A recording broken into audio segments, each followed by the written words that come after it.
Mr. Good morning. My name is Clark Baker. I, along with my wife, I'm here to represent myself along with my wife, Katie Baker, Chairman Perry, rest of the committee. Thank y'all so much for your diligent work on prioritizing camp safety. In May, Mary Grace Baker stood in her school's church surrounded by her classmates, her teachers, and her family. She was receiving the St. Elizabeth Ann Seton Award, the highest honor at St. Anne's. It was a celebration of her character and the kindness and joy she brought to everyone around her.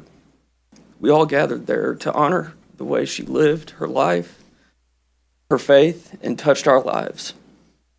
And if we closed our eyes tight, we could almost imagine a world where that beautiful ceremony was just the first page of a lifelong story. But reality had other plans.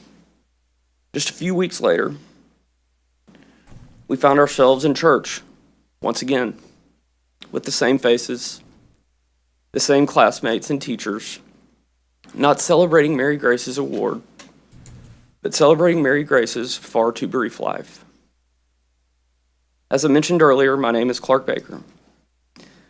I am Mary Grace's father, and I'm here to make sure that nobody has to experience what I have over the last 6 weeks. My birthday is July 1st.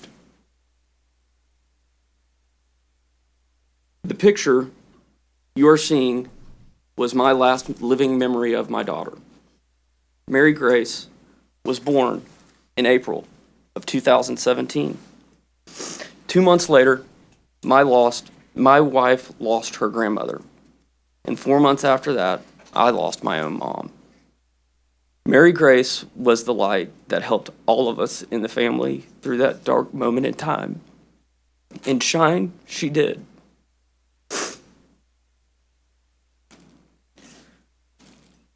I'll be honest in saying, I don't really know how this works. I have no clue how to navigate these halls. I don't understand House hearings, lobbyists, floor debates. What I do know is that my daughter should still be here. Her death was 100% preventable.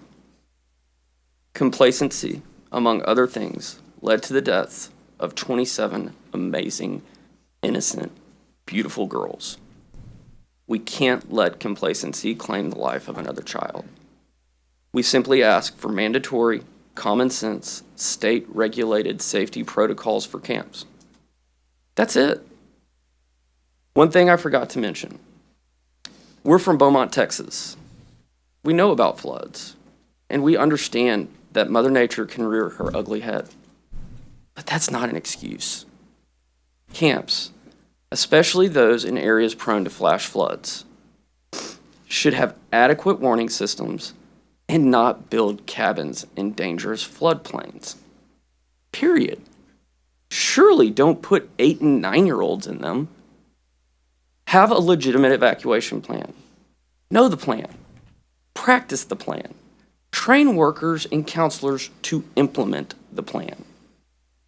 To be clear, I don't want to shut down the entire camp industry. Generally speaking, camps are great.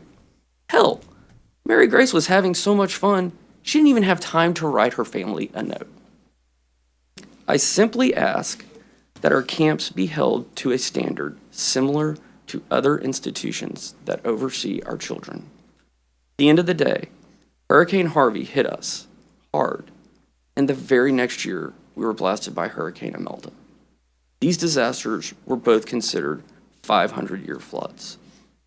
This will happen again, and when it does, it might not even be a flood. The last thing I want is for over 1,100 camps in Texas hosting kids next summer under the same microscope that led to the death of my daughter and 26 of her friends. Please, please don't let another session pass without ensuring campers will come home. Thank you.